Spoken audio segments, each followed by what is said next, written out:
नमस्कार। गपशपक श्रृंखला में दोसर एकटा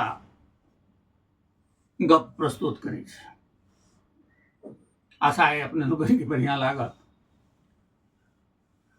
भागीरथ भाई के छोट बालक के दुरागमन छल।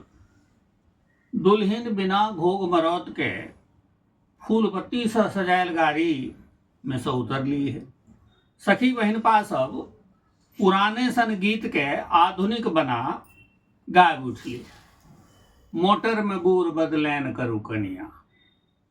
हम पूछलियन, भाई अहाँ सबके समय में तऽ कहार महफा में कनिया अबैत छलखिन खवासनी संग, किछु अपन अनुभव कहू।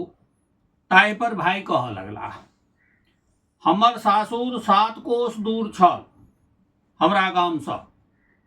कहार 1-2 कोस पर कहि उठैक भारी से कहि पालकी नीचा राखि दैत छल।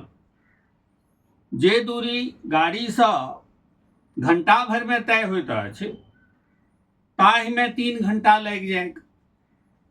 माय बहिन गीत उठबैत छलीह, राखू अवधपुर के मान हे सुकुमारी सिया। हम कहलियन, भाई जे कहियो ओकरो अपन आनंद छल हेतैक। अपन अपन समय के अपन अपन रंग। नमस्कार।